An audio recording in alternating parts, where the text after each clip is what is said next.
Review code provided by NetEase and Grasshopper. Thanks!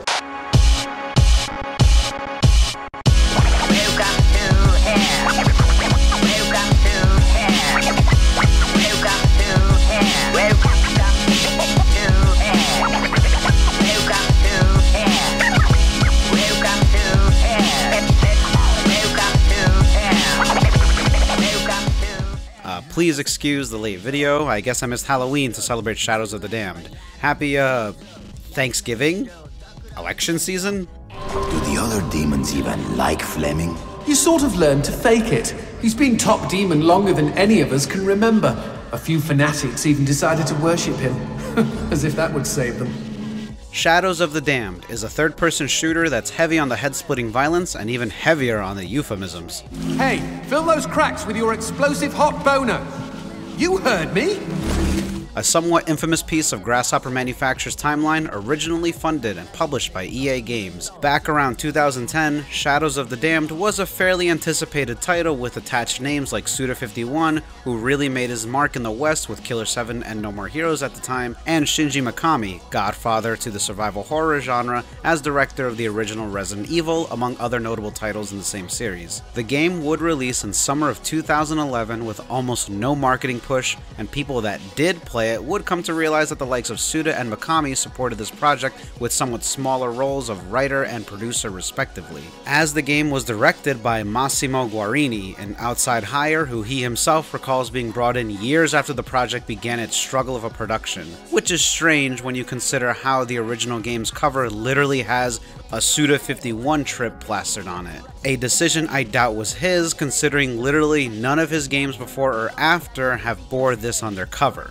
including this game's own remaster. At the risk of another Tarantino comparison, this reminds me of how that one movie, The Man with the Iron Fists, was clutching onto Quentin Tarantino presents in all of its marketing like its life depended on it, despite the famous filmmaker having virtually nothing to do with that movie. Or maybe this is just a Spike Lee reference, who knows. Anyway, I've done an analysis and discussed the history of the game a few years ago, so check that out if you haven't already. Fast forward about a lucky 13 years later, we receive the Hella Remaster.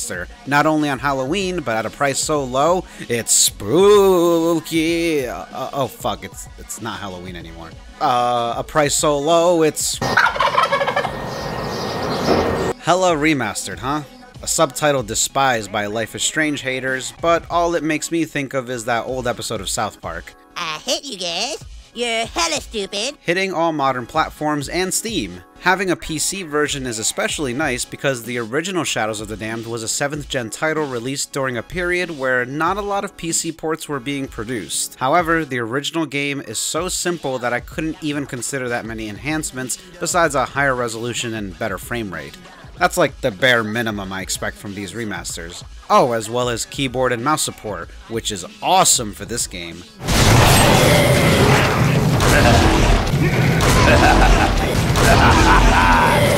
There's also some new costumes for Garcia to wear throughout your adventure through Hell.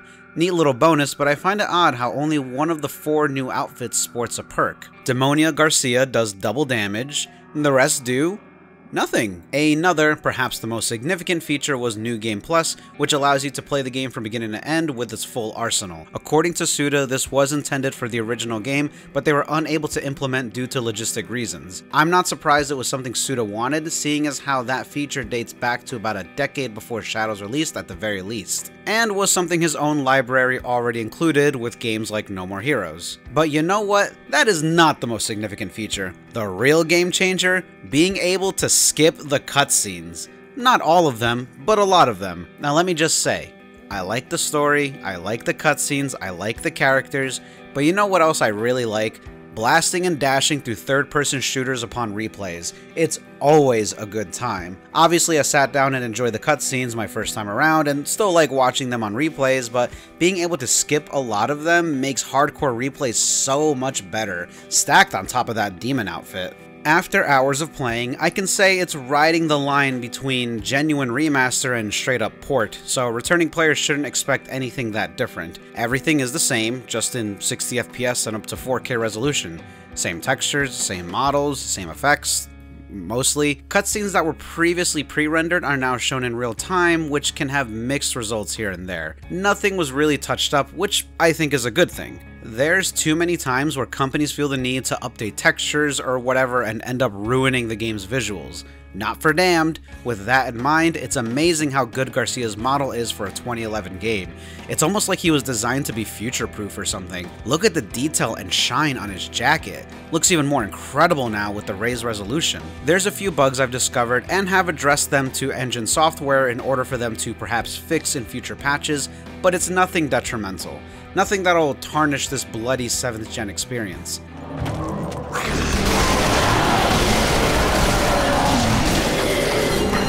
Yes, I think it's safe to say this turned out much better than that other remaster. Well, besides that, I mean, it's Shadows of the Damned. Maybe not everyone watching is familiar with the game already, so here's the pitch. Perhaps too long for an elevator, but I don't think the fine folks at Grasshopper Manufacture would mind. Garcia Hotspur is a prestigious demon hunter. The only thing more mysterious than his past is that of his true love, Paula.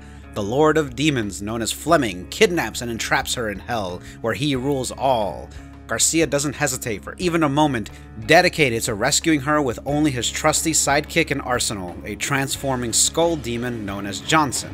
Throughout your adventure, Garcia will blast the brains of all the Beelzebubos with bursts of bullets from beginning to bend.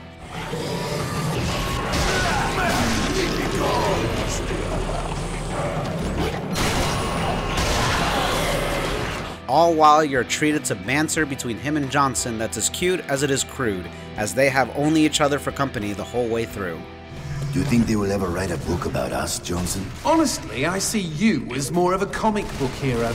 And anyway, it just so happens I've already been immortalized in prose. Really? What is this book called? Big Blicks. I'm sorry I asked. You can consider it a buddy cop story, but of course what's different from many is these two are good friends that have known each other for a while, despite having completely different backgrounds. How could a demon hunter and former demon become such good friends after all? In that sense, Shadows of the Damned feels like a sequel to something we never actually got to experience. I'd love to know more about the origin stories between Garcia and Johnson, but it's not something they get into very much. Either way, it's a fun little trip through hell, with some moody tunes by Akira Yamaoka and a heap of devilishly divine bosses, all designed by Q Hayashida, famous for creating the Dorohedoro manga. Now, I want to talk about the gameplay. This is going to be the main meat of this video, as replaying Shadows of the Damned via the remaster made me reflect on what kind of third-person shooter this is. Something else that really got me thinking about Shadows of the Damned being part of this subgenre was a recent interview with Suda where he made an interesting statement reflecting on this 2011 game in 2024. When I played this remaster, I felt like the general tempo of the action was really high-paced compared to most games these days. When we first made the original back in 2011, I didn't really get that impression, but I think it feels that way now because so many newer games and current players put a lot of emphasis on more finely detailed graphics and art in general. I think that the action itself in action games has become a lot slower paced now. Game developers and players tend to demand more realism in the visuals, and so the action maybe gets pushed to the side a bit and feels a lot heavier than it used to. But with Shadows of the Damned, I realized that even when we first created it, the action was a lot lighter and speedier, and it was a good representation of the high-speed action games that are one of Grasshopper's strong points.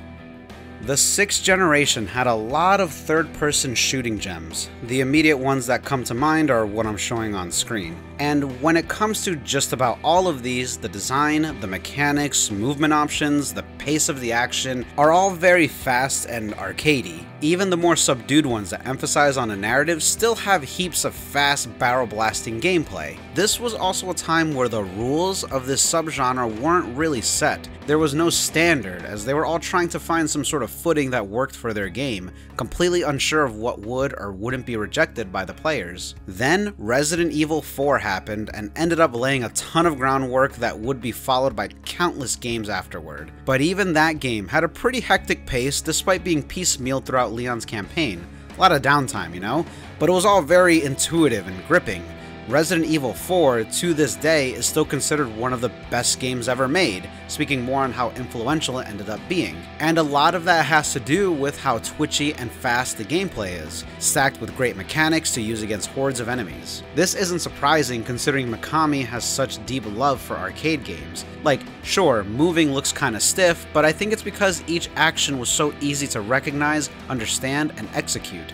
The game is designed so you can be confident with every move. Well, it helps that just about everything's got iframes.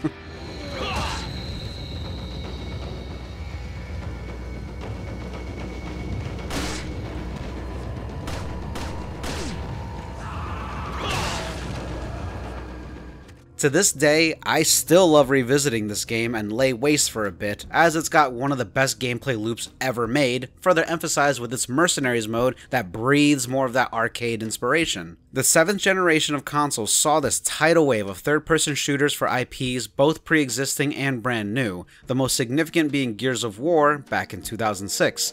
This was definitely a turning point for third-person shooters, as it emphasized more on realism and just pure grit. Everything in Gears of War felt heavy and meaty, but even then, controlling your character felt great, and it still has a good pace when it comes to the action. Definitely not as fast as RE4, but if you really want fast, intense gameplay, that's where the competitive multiplayer came in. These muscly balls of gray and black bouncing across cover walls, trying to get that one good shot in. It was always a thrill to see.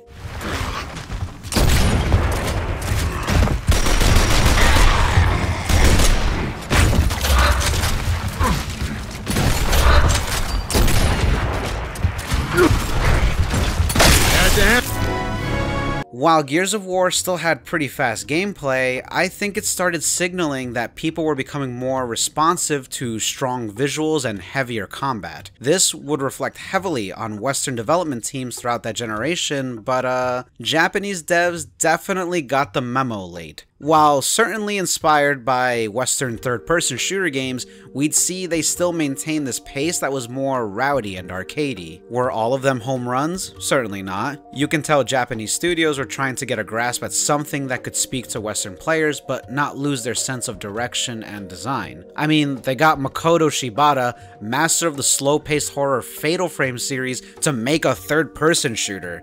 If that isn't a sign of sheer madness and desperation, I don't know what is. In the midst of this, Resident Evil 5 almost acts as this sort of reassurance that the RE4 way of doing things was still the way to go, considering how similar the gameplay was and all of its mechanics are, adding tweaks here and there to give the player more options. Perhaps that game's financial success helped delay certain matters, but I'll get to that later. Shadows of the Damned will be smacked in the middle of this, having a lot of things in common with Resident Evil 4's over-the-shoulder TPS action, only much simpler and honestly overpowered. Maybe that's where the Gears of War influence came in? I mean, Mr. X here is such an obvious testament to that. Even more obvious in the Japanese version, where his voice actor is the Japanese dub actor of Marcus Phoenix. Anyway, matters such as the effectiveness of melee swipes and inventory management were non-existent. The remaster is no different, as it leans closer to just being a straight-up port.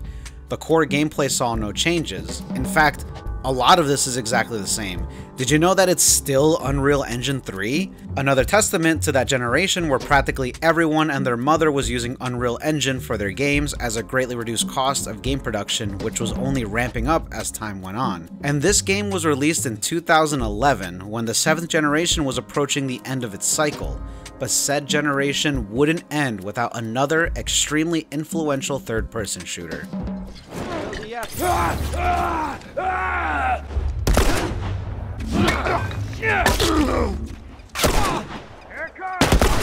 The Last of Us, frankly, was a mix of various subgenres. It's probably an action-adventure more than anything else, likely influenced by Naughty Dog's dedication to Uncharted for a solid 6 years and 3 games. This linear adventure through these grand landscapes really selling the post-apocalypse of this world. However, we can't leave the combat out of the conversation. After all, it's probably the most engaging part of the game itself if we're talking about interactivity. While there's plenty of scenarios that require punching, shooting, shooting and bricking, it's not as pronounced as Uncharted, where you're clocking headshots with ammo aplenty every few minutes. And it's not as slick looking either. This game would instead lean even more towards the Gears of War philosophy, emphasizing on slower, meatier gameplay and factoring in realism. When using guns, there's a lot more waver, kickback recovery, things like that. I'm not saying it doesn't feel good to shoot in The Last of Us, but that it's not exactly supposed to. Does that make sense?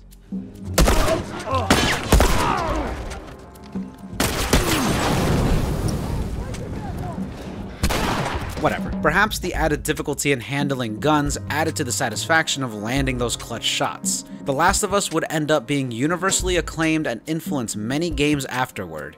Meanwhile, if we're to make an arguably appropriate comparison, Resident Evil 6 launched just a handful of months before The Last of Us, and it was panned for its confusing controls and redundant scenarios. I personally enjoyed the game, but the point is, this was almost a testament that, as far as players were concerned, Japanese game devs were no longer capable of properly developing a third-person shooter with their own design philosophies, as Western studios were thriving in this subgenre. While certainly not the first TPS to go for a more realistic design philosophy, The Last of Us would ripple its influence across future games. I mean, probably. I can only imagine this is why games like The Evil Within, both of them frankly, would play the way they do. The Last of Us remained as part of the zeitgeist for so long, so I don't think it's unfair to say the most recent Resident Evil remakes were probably influenced by it as well. Dead Rising almost got a game that would have been heavily inspired by The Last of Us, but no need to get into that. Now, for something like Resident Evil 2, I can kind of see why they would do that. The original game was this slow, methodical search-action survival horror game. If it's going to be retranslated with third-person shooting thrown into the mix, it makes sense that your character moves slowly and you have limited options in just about all situations. However, things start to feel a little muddy when some of this formula makes it all the way to Resident Evil 4 just a few years later with its own full-on remake. Compared to the universal praise of Resident Evil 2's 2019 remake, I couldn't help but notice people were not as quickly on board with the fourth game receiving similar treatment. That could have come from general worry that it wouldn't retain the intensity and speed of the original game, seeing how the remakes of Resident Evil 2 and 3 turned out. In the end, I will say the remake to 4 doesn't feel as slow as those two previous games, but it still isn't nearly as intense or fast-tempoed as the original. Leon feels very sluggish, and his effectiveness in combat has been noticeably nerfed. Just compare how quickly he can move, aim, and turn side by side. Here, you're looking at it. Leon just doesn't move as quickly, and isn't as sturdy anymore. I think a lot of this comes down to their desire for realism in not just visuals, but gameplay as well. Leon can't iframe roundhouse through hordes of enemies as easily anymore. I guess that in itself makes the game more challenging, but I don't know. The cost of that is it doesn't feel as fun to play anymore. At least, I didn't think so. The remake was still good, just not as good, you know? This wasn't surprising though. It was simply following the established trends. Things that players have become familiar with, just like the original RE4. The difference being that the original RE4 was likely feeding off arcadey games with fast-paced combat. Kind of like how God Hand was Mikami's attempt at reimagining Final Fight, maybe RE4 was him reimagining, Spawn or some shit. So, Resident Evil 4, both of them, and Shadows of the Damned simply made me reflect where we are now with this subgenre and what I'd like to see again. Fast-paced, intense combat that seems kinda janky at times, but feels good to blast through. Honestly, the reason I'm reflecting on all this is some boomer-ass shit, to be honest. I'm sitting here playing a 2011 game in 2024 going, yep, they don't make them like they used to. I guess being generally used to modern third-person shooters for all these years and then revisiting this game wholeheartedly after so long made me reflect on how these games used to be designed.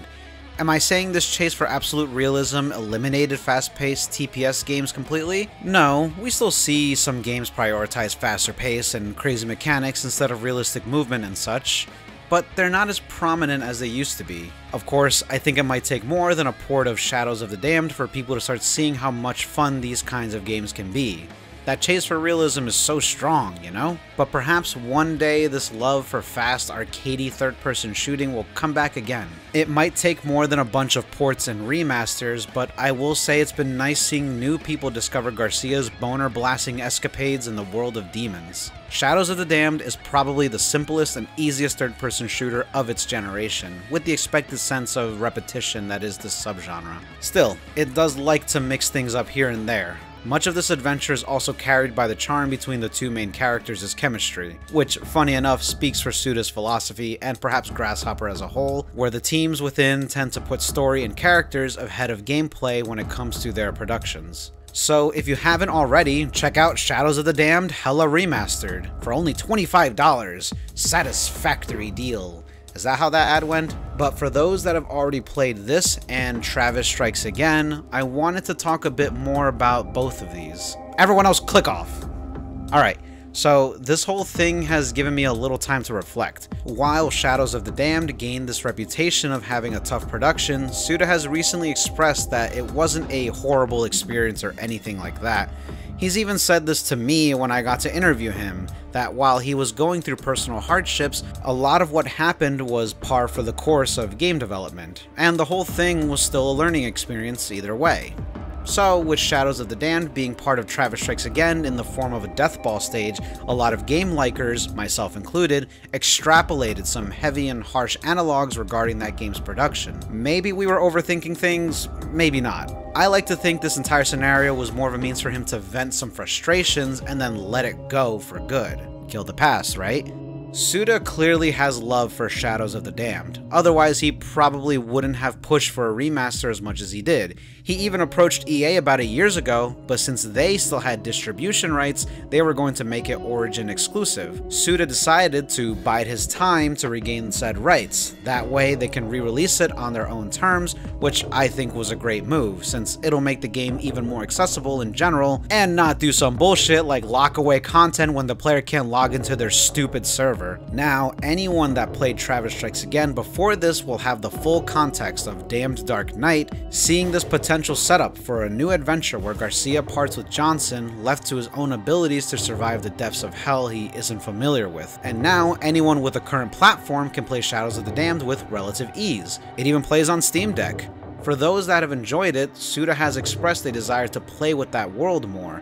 Fleming, the main antagonist, was supposed to make an appearance in No More Heroes 3, but was ultimately left on the cutting room floor. He has also teased the idea of future plans as well as thinking about that old concept he had back in 2006. With the remaster and the stuff we had in Travis Strikes Again, I hope that we can use these games as a sort of jumping off point for fleshing out these characters. It may be a sequel or a future unrelated game or something, but I want to use these characters a bit more freely. I'd definitely like to revisit them again. I might get a chance to actually use the ideas that I wasn't able to use in the beginning. I've got them stocked up for possible future use, so hopefully, maybe someday, we can see something closer to my original vision for the game. It looks like he's setting things up similarly to how he brought back No More Heroes. I'm going to repeat my theorizing that we might see a spin-off to Shadows of the Damned where Garcia is alone, only able to use his fist and perhaps a torch to fight. With an emphasis on pure darkness, this could be the original Kuriyami project coming back to life and finding its place within this world. All the meanwhile, perhaps leading to a tease for what's to come, which would be a more proper sequel to the original game. Hey, maybe get Guarini back in the mix. I think he deserves to get in on the demon-slaying action too.